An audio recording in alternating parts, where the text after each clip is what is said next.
Avec vous sur Sud Radio pour le 10h midi, les politiques ont-ils droit à une vie privée? Est-ce que avec l'affaire Griveaux, on a franchi un pas, un cap dans l'absolue transparence? On en parle ce matin avec Pascal Rostin. Bonjour. Bonjour. Vous êtes photographe, photoreporter à Paris Match. Vous êtes également artiste, puisqu'on va en parler avec cette exposition qui s'appelle Autopsie du 13 au 15 avril à la librairie La Une. Et surtout, alors on va expliquer un petit peu les photos que vous avez faites. Vous avez photographié les poubelles de stars. Vous le faites depuis 32 ans, 88, voilà.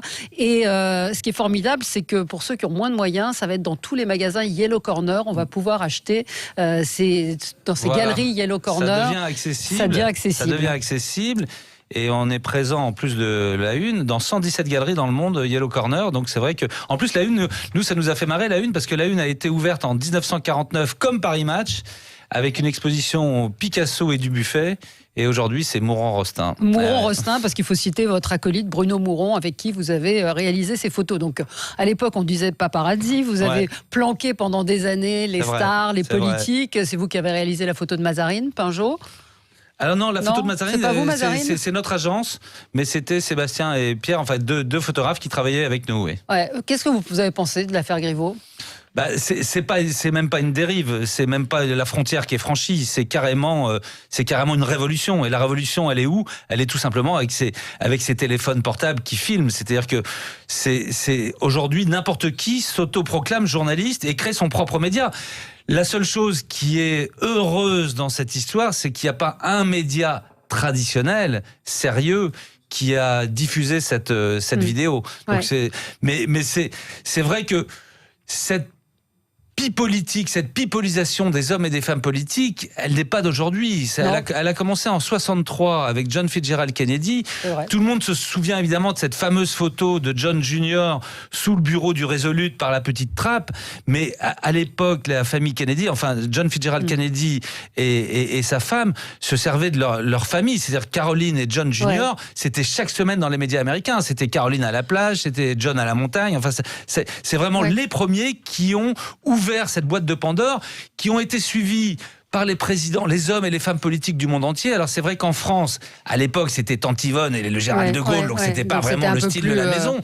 Mais après, on a vu le président Pompidou et Claude Pompidou qui ont accepté de poser dans leur vie privée. On a vu Giscard qui l'a fait de façon c'était un peu maladroit, c'était un peu mise en scène, c'était un peu guindé, c'était pas vraiment naturel. Et puis surtout Mitterrand qui a vraiment ouvert les portes de sa maison. Il y avait un photographe de Paris Match qui s'appelle Claude Azoulay qui avait le full access à la vie privée de François Mitterrand. Moi, je l'ai beaucoup fait avec le couple présidentiel Sarkozy.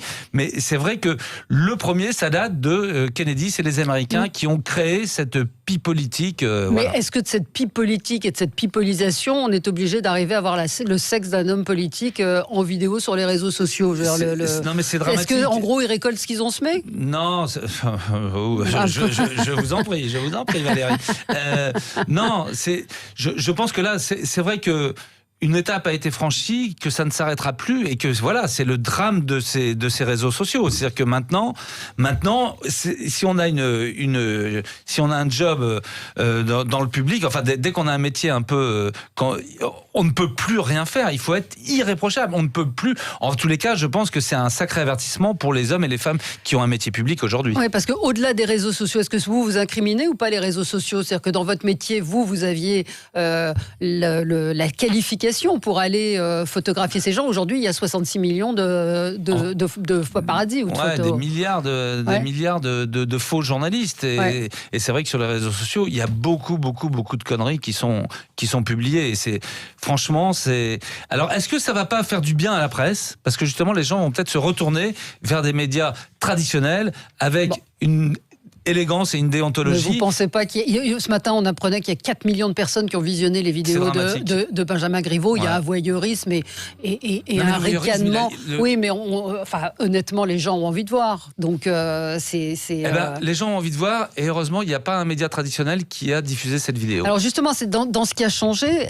Qu'est-ce qui a changé? C'est-à-dire qu'il y avait cette étape, vous avez certainement des photos qui n'ont jamais été publiées d'hommes politiques. Alors est-ce qu'avant, les politiques avaient plus de poids, de pouvoir? Est-ce qu'il y avait la barrière du rédacteur en chef qui disait non, ça, on ne peut pas? Et puis, il y a aussi la législation. C'est-à-dire que la presse est régie par 3 dates. Il y a la loi de 1880, Il y a l'article 9 du Code civil 1970 qui était assez bien foutu, qui disait chacun a le droit à l'intimité de sa vie privée.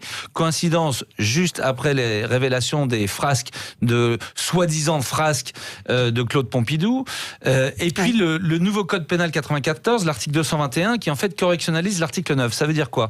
Ça veut dire que la France, qui est le pays des droits de l'homme et de la liberté d'expression, si on prend comme hypothèse de départ que ça devrait faire partie des fondements de toute démocratie moderne, est le seul pays qui a inscrit dans ses textes de loi qu'un journaliste qui écrit, qui filme ou qui photographie la vérité peut se retrouver en prison. Moi, je sais de quoi je parle, j'ai été condamné.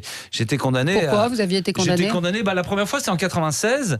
Tiens, d'ailleurs, 94, cette loi, c'est bizarre, juste après les révélations, vous avez raison, de Mitterrand-Mazarine. Ça va être encore une coïncidence. Moi, la première fois, j'étais condamné avec Serge July et Christine Ockrent, qui étaient donc patrons de journaux à scandale, l'Express et Libération. C'était pas franchement de la presse populaire.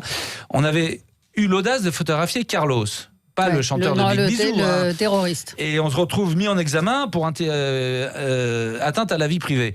On y va avec Serge July et Christine Ockrent de façon plutôt détendue. On est mis en examen et on tombe sur une juge d'instruction hystérique qui nous dit Monsieur Ramirez Ilis Sanchez a le droit à l'intimité de sa vie privée. Et moi, je lui dis, Madame le juge, on va vous prouver que ce qu'on a publié et la vérité. Elle dit, c'est pas le problème. Je dis, vous avez raison, quand on est journaliste, c'est pas un problème. C'est une obsession que ce que l'on publie soit la vérité. Elle dit, est-ce que vous avez l'autorisation ? Je dis, mais demain, on fait une investigation sur Le Pen, sur Mitterrand, sur une secte. Faut l'autorisation ? Elle dit oui. Et on a été condamné à 4 mois avec sursis. Alors, ce qui a changé, c'est justement qu'aujourd'hui, les réseaux sociaux, c'est extrêmement difficile de les faire condamner. On voit la difficulté. On a entendu Richard Malka, l'avocat de Benjamin Griveaux, dire la complexité aujourd'hui pour attaquer, pour savoir qui on attaque aujourd'hui dans cette histoire. Dès que c'est diffusé, ça part dans tous les sens. Et puis, on ne peut plus empêcher la propagation. C'est comme un virus, c'est pas le coronavirus en l'occurrence, mais c'est le sexus virus de Benjamin Griveaux. Ça part dans tous les sens et on ne peut plus contrôler et on ne peut plus faire interdire. Malheureusement, parce que c'est vrai que là on atteint le sommet de l'immondice médiatique. C'est pas médiatique en l'occurrence, parce que ce sont des gens qui s'autoproclament journalistes. Oui, c'est ça. Mais ce qu'on a pu voir de Benjamin Griveaux, c'est quand même nouveau dans l'intimité. C'est pas nouveau, c'est du jamais vu. Enfin, c'est du jamais vu, et j'espère que ce sera la dernière fois, parce que je pense qu'aujourd'hui, les hommes et les femmes politiques vont faire attention à ce quand ils se filment, quand ils se photographient. Et vous savez, c'est marrant, quand Chirac a pris sa retraite, il est parti à la Gazelle d'Or à Taroudan, et il était avec Bernadette au bord de la piscine, et ça date pas d'hier, et Bernadette disait déjà aux gardes du corps, on l'entendait parce que nous on était là en tant que client, elle disait aux gardes du corps, attention au téléphone portable, les gens font des photos aujourd'hui avec les téléphones portables. Donc ils avaient déjà conscience de la difficulté, et c'est vrai que je sais pas vers où on part, mais ça fait peur. C'est vrai que ça fait peur. Ouais. Est-ce qu'il y a des photos que vous n'avez jamais publiées, qui n'ont jamais été publiées ? Moi, j'ai des photos que j'ai jamais publiées, mais qui étaient une fois de plus sorties du contexte, qui ne voulaient absolument rien dire. J'ai même brûlé un négatif. Et j'ai raconté au président Chirac, un jour, on se croise à Marrakech, et il me dit Rost, on va se faire une petite Corona. Il était avec Bernadette. Bernadette, vous allez prendre votre tisane et nous, on va prendre 2 Corona. Je dis, Monsieur le Président, je bois pas d'alcool. Il dit, vous inquiétez pas, je la boirai. Et il me dit, comment vous avez fait pour pénétrer l'intimité du G8 ?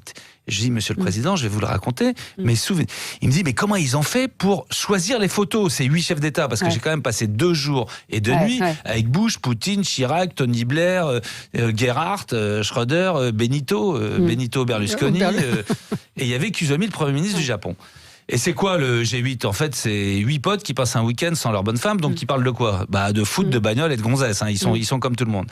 Et il me dit, mais comment ils ont fait pour choisir les... Je dis, Monsieur le Président, il fallait me faire confiance. Et il me dit, vous faire confiance, Rostin, voilà un nouveau concept que nous ne sommes pas encore prêts à accepter. Je dis, mais souvenez-vous d'une scène, à un moment donné, il explique, le président Chirac, aux autres, comment on salue un Japonais en fonction de son importance.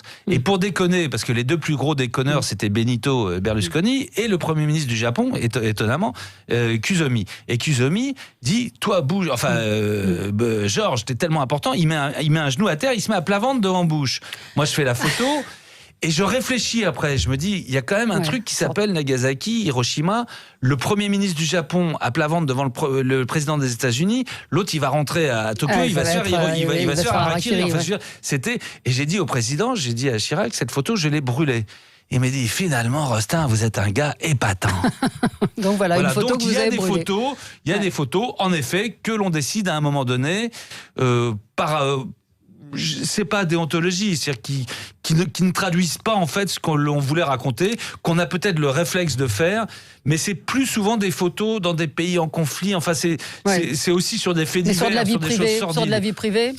Il y a eu des pressions de politique pour interdire des photos. Non, jamais.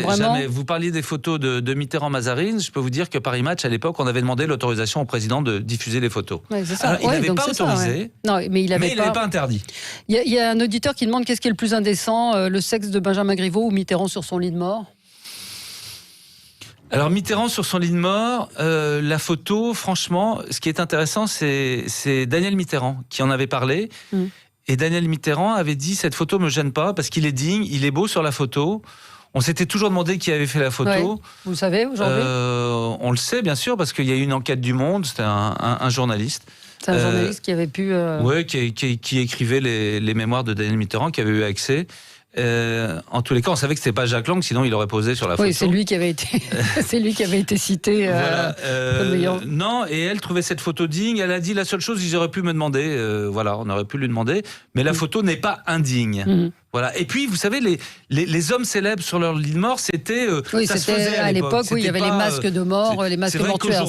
Aujourd'hui, ça se ferait certainement pas. Voilà. On va parler de votre exposition. Alors, c'est dans la continuité parce qu'on peut vous accuser vous avez fait les poubelles des stars, les poubelles de stars. Ça a commencé en 88, c'est ça ce que vous disiez, 88, 89. 88 par un article dans Le Monde d'un prof de sociologie de Montpellier qui avait fait une étude sur la société de consommation en France. Et pour ce faire, il a demandé à ses étudiants de collecter les poubelles de 10 familles françaises pendant un an. Ouais. Et il expliquait, c'est incroyable, on voit vraiment qui tu es, on voit ton ADN, parce qu'on voit ce que tu manges, ce que tu bois, si tu fumes, ce que tu bouquines, si tu as des enfants, si tu as des animaux. Voilà, c'était vraiment un tout petit article dans Le Monde. Et moi, à l'époque, je passais ma vie avec Gainsbourg, je faisais des photos avec lui. Et un soir, on rentre chez lui assez tard. Et évidemment, il n'avait jamais ses clés parce que dans les vapeurs des alcools parisiens, dans les nuits parisiennes, alcoolisé, il perdait ses clés. Donc il sonnait chez lui et c'était son maître d'hôtel qui s'appelait Fulbert. C'est Fulbert qui ouvrait la porte. Et ce soir-là, en ouvrant la porte, il sort les poubelles. Et là, j'ai mes deux neurones qui se connectent et je me souviens de cet article dans Le Monde et je dis à Serge, je prends tes poubelles. Il me dit, oh, j'ai ta gueule, je prends tes poubelles. Et j'arrive au studio. Et on les étale de façon très taxidermiste sur un fond de velours noir pour les sacraliser comme des bijoux.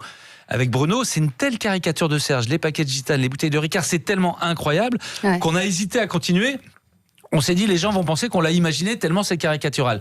Je fais vos poubelles, Valérie Expert, les poubelles de Jacques et Valérie. Tous les gens qui vous connaissent vont vous reconnaître. C'est vraiment incroyable. Et donc, c'est un broyeur. Alors ça, c'est très très intéressant ce que vous venez de dire, parce que ça va me permettre de rebondir sur les poubelles américaines. Et donc, à l'époque, on avait 3 problèmes. D'abord, est-ce qu'on leur demande l'autorisation ? Surtout pas, ils vont organiser leur image, ils vont lisser leur image. Deuxièmement, est-ce que c'est légal ? Reste nullus, chose abandonnée sur la voie publique, c'est légal. Troisièmement, il faut des gens avec des hôtels particuliers, des maisons, sinon ça fonctionne pas. Oui, c'est ça, c'est comment vous savez, c'est la question. Voilà. Donc il fallait que ce soit. Donc on avait fait Bardot, Dutronc, Gainsbourg, Johnny Hallyday, Depardieu, Yannick Noah, Georges Marchais, on en a fait une dizaine, mais de façon plutôt sympathique, élégante et déontolo. Ah, il y a un déontologique. Ah, bravo. Oui, vous avez du mal à le trouver celui-là. Non, mais la question, c'est justement si vous trouvez dans les poubelles quelque chose, des seringues. Des choses. C'est exactement. Qu'est-ce que vous en avez fait ? C'est exactement la limite qu'on s'est fixée, la frontière qu'on n'a pas voulu dépasser. C'est-à-dire qu'on a décidé, pour les célébrités, d'écarter tout ce qui avait une connotation médicale ou sexuelle. Le principe étant de faire un portrait et non pas de faire un scandale. Donc déjà, à l'époque, nous avions une morale. Ouais, donc vous aviez une morale. Donc ce qui est fascinant dans ces... Alors je rappelle que c'est à Paris, à la librairie La Une, galerie La Une, librairie qui est devenue une galerie à Saint-Germain-des-Prés où on peut acheter des originaux, mais là il faut avoir un petit peu les moyens.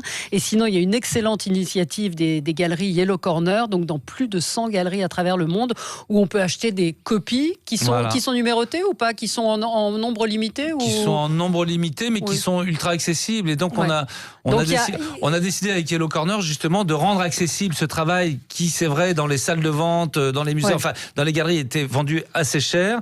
et on leur a cédé les droits pour 8 célébrités. Donc il y a Madonna, il y a Ronald Reagan, il y a Michael Jackson, Kate Moss, Gainsbourg, qui y a encore Mick Jagger, je crois. Mick Jagger, absolument. Voilà, ouais. Madonna. Et alors ce qui est fascinant quand on regarde ça, c'est que on se rend compte qu'il y a des produits qui reviennent, même à l'époque, c'est-à-dire les bouteilles d'eau, les bouteilles d'Evian, le Coca.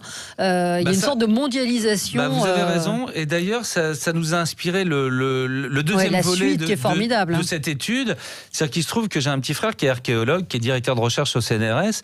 Et quand il a vu ce boulot, il m'a dit: ce que tu fais, c'est mon taf. Je dis: mais pourquoi?